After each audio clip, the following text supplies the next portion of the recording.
Hello बच्चों, मैं अभिषेक Trivedi, maths educator, फटाफट ज्ञान चैनल में आपका स्वागत करता हूं। फटाफट ज्ञान चैनल का मकसद यह है, समय हमारे पास कम है तो कम समय में ज्यादा से ज्यादा आउटपुट आप यहां पर प्राप्त कर सकते हैं। तो बीइंग मैथ्स एजुकेटर, मैं यहां पर आपके लिए मैथ्स का एक कॉन्सेप्ट लेके आया हूं जिससे आप सवाल को फटाफट कर सकते हैं। हमारे मैथ्स में एक चैप्टर होता है सीक्वेंस एंड सीरीज, और उसके अंदर अगर आपको याद हो तो हम लोग एक आर्टिकल पढ़ते हैं जिसका नाम होता है method of difference. Method of difference, उसके अंदर आप कई प्रकार के सवाल करते हैं। तो मैं एक क्वेश्चन आपके सामने ले रहा हूं, 4, 6, 11, 22, 42, 74।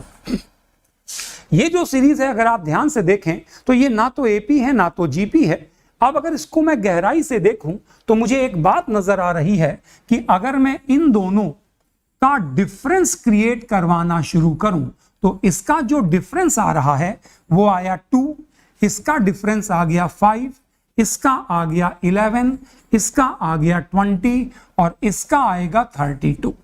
अभी भी ये जो सीक्वेंस है ना तो मुझे एपी ना तो मुझे जीपी दिख रही है। अगर मैं फिर से इसका डिफरेंस क्रिएट करूं तो ये आएगा 3, ये आएगा 6, ये आएगा 9 और ये आएगा 12।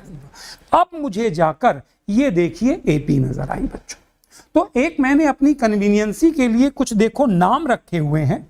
ये जो मुझे नजर आ रही है इसको मैं बच्चों को कहता हूं कि ये है आपकी डायरेक्ट एपी। मतलब जो आपको स्ट्रेट फॉरवर्ड नजर आ जाए वो हमारी हो गई डायरेक्ट एपी।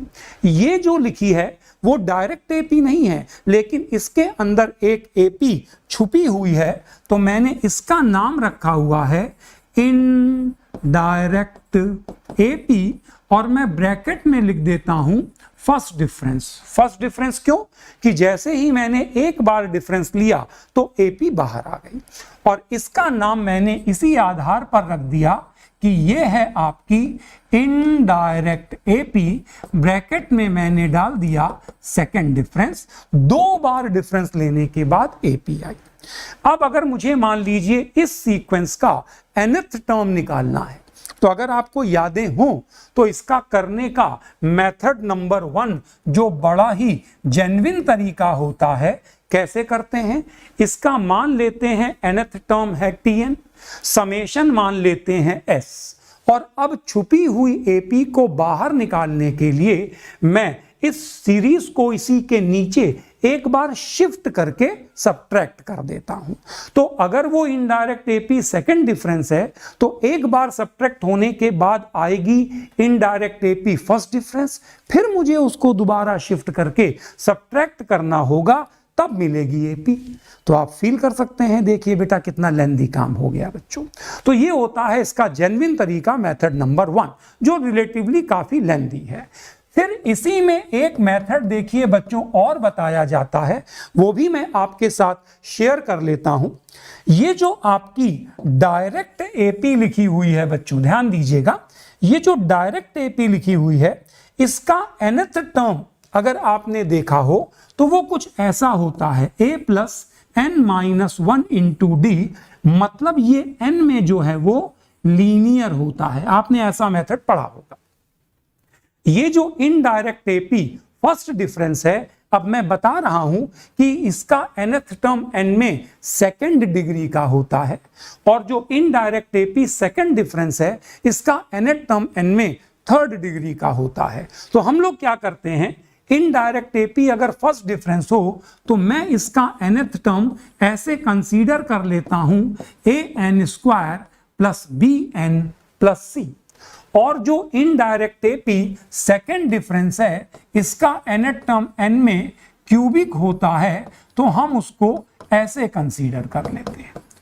अब इसमें देखो 4 अननोन है बच्चों, a b c d। अब अगर मुझे a b c d निकालना है तो मैं इसमें n को अगर 1 रखूं तो बोलो फर्स्ट टर्म आएगा, तो मेरी इक्वेशन बनेगी a + b + c + d = it's first term जो हो गया 4।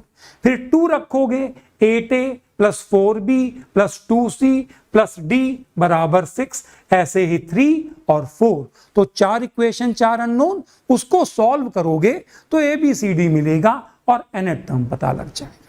रिलेटिवली मेथड 1 से बोलो छोटा, लेकिन फिर भी बेटा काम तो देखो ज्यादा है।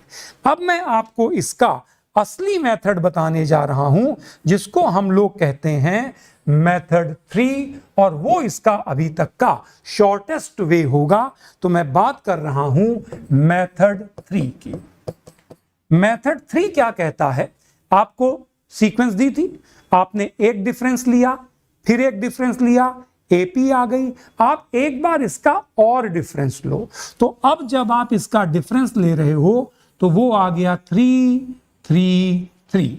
मतलब आपको ऐसी कोई भी अगर इनडायरेक्ट AP सेकंड डिफरेंस या फर्स्ट डिफरेंस दी है, तो इस तरह से डिफरेंस लेने पर एक ना एक स्टेज ऐसी जरूर आएगी जब वो सारे के सारे नंबर आपके सेम हो जाएंगे। जब आपको ये स्टेज मिल जाए तो बच्चों देखिए आप nth टर्म कैसे लिखेंगे। आप केवल इसकी इस फर्स्ट रो पर कंसंट्रेट कीजिएगा बच्चों, आप इसकी केवल इस फर्स्ट रो पे कंसंट्रेट कीजिएगा, बाकी सब भूल जाइए।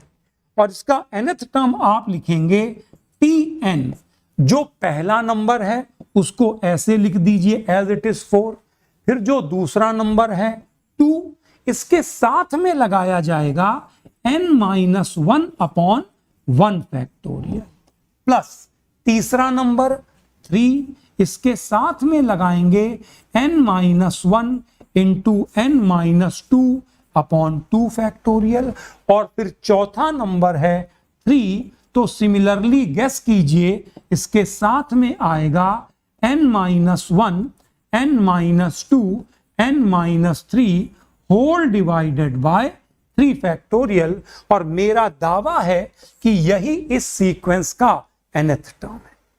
अगर आप इसको वेरीफाई करना चाहें, अगर ये nth टर्म है तो मैं n को अगर 1 रखूं तो बोलो 4 आना चाहिए, जो दिखेगा भी n को 1 रखोगे ये सारे 0, बोलो 4। ऐसे ही मैं 2 रखूं, 3 रखूं, 4 रखूं, 5 रखूं तो ये एज इट इज आने चाहिए। तो मैं आपके सेटिस्फैक्शन के लिए एक काम कर रहा हूं, मैं यहां पर 1 2 3 4 5 रखता हूं और 5 रख के आपको दिखाता हूं कि इससे हमारा T5 आना चाहिए 42। तो चलो देखो, पहला तो हो गया एज इट इज 4, मैंने रखा 5, तो 5 माइनस 1 4, तो ये हो गया 8। अगले में 4 इंटू 3 12 डिवाइडेड बाय 2 6, 3 दा 18। नेक्स्ट 4 3 2, तो ये हो गया तुम्हारा 4 3 4 3 2, तो ये हो गया आपका 24 डिवाइडेड बाय 6 आया 4 4 3 दा 12। अब अगर मैं इनको ऐड करूं तो ये आया देखिए 30 और ये आ गया मेरा 42। आप चाहें तो कोई भी इनपुट करके इस चीज को वेरीफाई कर सकते हैं। तो अब देखिए बच्चों, आप इस प्रकार के क्वेश्चंस को टाइम कंज्यूम करने की बजाय आप फटाफट कर लेंगे। Best of luck.